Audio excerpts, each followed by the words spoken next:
Wow, guys, Greg Gutfeld just dropped a bomb on Jessica Tarlov live on the 5. We're defending this. You guys gotta check this out. But before that, I need you guys to hit the subscribe button if you're new to the channel so you don't miss none of the videos that I post. Let's get right to it. This will be a congressional fight, a constitutional fight, a legal fight, and on days like this, a street fight. And this is our country, and we're not going to let Elon Musk have it. He can't have it. So, Elon, come here and face us. Bring over here. It's weird to me, guys, how the people that I think you have to worry about are saying, stop looking over here. We're not hiding anything. If you're not hiding anything, why can't we look? And it's weird to me that all these Democrats want to step up, now that Trump's president, and they want to say, stop looking into our funds. How does that make sense? You guys were so quiet when Biden was sending money to Ukraine and stuff like that. It's because you guys were getting the money. Keep going, guys. Make sure you hit the subscribe button. The Democrats holding more anti-DOGE rallies in D.C. as they ramp up their war on Musk's cost-cutting crew.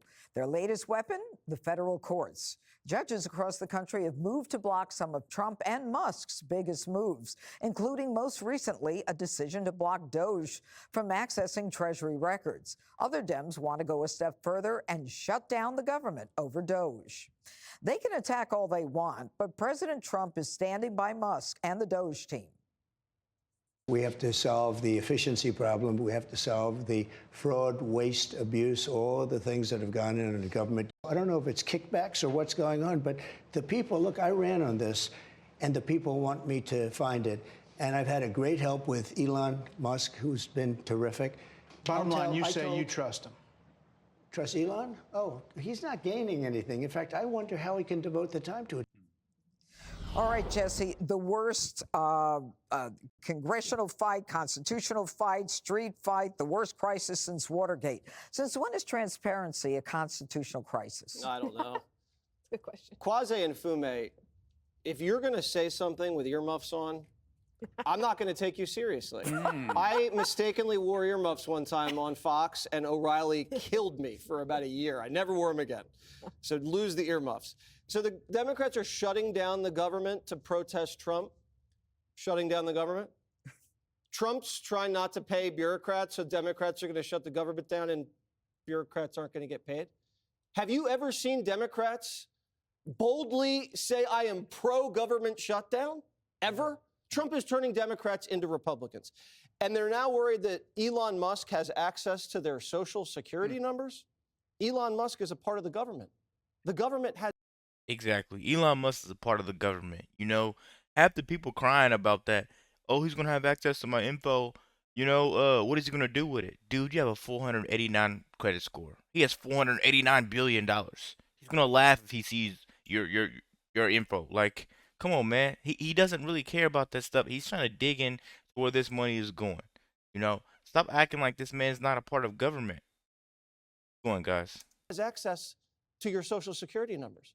What does he think Elon's going to do with your social security number? What is he going to open up a credit card in your name and max it out at Best Buy? You think he's moonlighting as an identity thief, the world's richest man? This is crazy.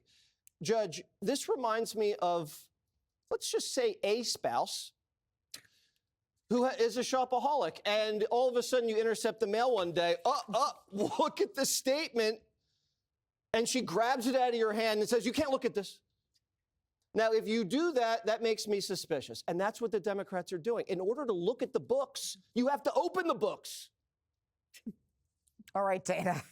Apparently, for those who think this is a constitutional crisis, it looks like they have something to hide. And well, again, it goes back to that 10 to 15% approval rating, issue rating.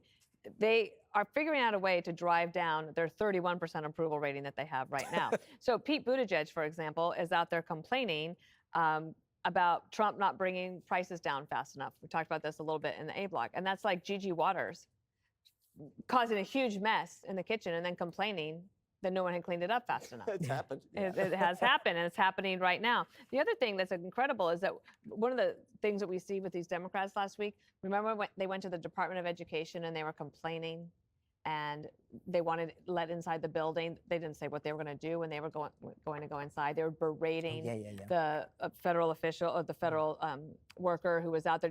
He was just doing his job, and Maxine Waters was giving him a hard time. She wanted to see his ID So again. they were outside at the Department of Education. At the very same time, those same Democrats literally skipped a House hearing that was being held that very moment on the future of American education in the House last week. God.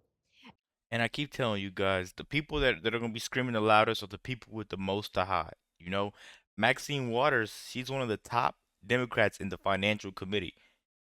That tells you everything you need to know. The investigation over. You know, that's why she's on that mic screaming. Anybody screaming like that, threatening, telling people to meet them in the street and stuff like that, that is criminal act. You know, you need to be in jail, behind bars. Everybody that disagrees with this Doge needs to be in jail because you're obviously hiding something. Let's keep going, guys. And you had the Parents Defending Education group put this out there saying, this doesn't make any sense. And it's not like you have to just look at the 3 main broadcast networks of my What do you childhood. hear, Jessica, on this one? All of this information is out there for everyone to see, and it's kind of entertaining to see them spiral downwards. That's why I think it's getting so much attention. You know, Jessica, I mean, if you've got a problem, don't you need a forensic accountant to go look at whether or not there is a problem? And just like Jesse said, what's Elon Musk going to do with Social Security numbers or anything else? Well, I think there are 2 issues at play. The constitutional crisis here is that Congress has been subverted. So these are congressionally appropriated dollars. And we've seen this over and over again in the federal judges that have ruled on this. They're not saying that there aren't programs that don't deserve to be axed. They're saying that these aren't dollars that the executive can decide what to do with. There's a process to go through. On the accountability front, yeah, we have a government accountability office. We also have a big spending database where you can go in and you see where the dollars are going, and they should have conversations about programs that have got to go. But Elon Musk, he's not a forensic accountant. He's a scientist and one of the most brilliant people to have ever lived, for sure. But he has a number of minions who have not passed the same level of security checks that they should have in order to have access to that information. And I don't know what they're going to do with your Social Security number or what they're going to do with Head Start or Medicaid or Medicare or anything else that they have access to. But the point is that they shouldn't. And you see that. Like the big one from over the weekend was the freeze on the NIH spending. So I understand that there might be some overhead costs, the quote unquote indirect costs that you think are too high. But going to them and saying that indirect costs have to come down to 15% would completely hobble American innovation. But without with Elon NIH, Musk, we wouldn't know of any of this stuff. but Money you don't going know. for transgenders. But I'm not talking operas. about, I just said the NIH. I said the future of cancer research. For every dollar that the NIH grants out, you get $2.46 back in. They generate $93 billion a year. Trump and then just you have brought in $500 million. No, well, first of all, Elon Musk even said that isn't real money. Oh, it isn't? Well, Elon Musk said it himself. He replied to the tweet. But Katie Britt, the about the senator worst. from Alabama, had to go out there and say, no, don't take our NIH dollars. Okay. Greg? This is the conversation that we're supposed to be having. There is so much fraud, and you bring up Medicare and Medicaid, there are hundreds of billions of dollars in fraud. Imagine you had an icon on your computer screen, and it was of the White House, and you never double-clicked on it, and it was just there. Musk finally double-clicked on it, and we are seeing the files. And it's read-only. Nothing's happening. We're reading the files. And that is enough to scare the poop out of these Democrats. And it's not about constitutionality. It's about the fact that it's a gravy train for them. The Treasury rubber stamped these things. They went right through. There was no control. There was no stopgap. And this is becoming a revelation for people. So when you're a victim of fraud, there are 3 parties. There's the victim, the perp, and the person you call to stop the fraud. So the Democrats, they aren't the victim. They aren't the people trying to stop it. Who are they? Just by simple logic, they are the perp. And they are embracing the character, saying, oh my God, you're going to have the Social Security numbers. You idiot. These guys run PayPal. They have the Social Security numbers, you nutbag. They don't even know. Okay, either they're so stupid that they don't know how a business. These Democrats, man, they're the same exact people, man. If you lost your phone around them and they were the ones that took it, they'll help you look for it. That is, Greg Gutfeld just told you, man, they're showing you right in front of your face what they're doing and that they're getting away with it. You tell them that the bank is being robbed, and they'll tell you no, it's not. I'm telling you guys, man. Let me know what you think about this quick video. Be sure to like, comment, subscribe if you're new, and as always, you know what to react to.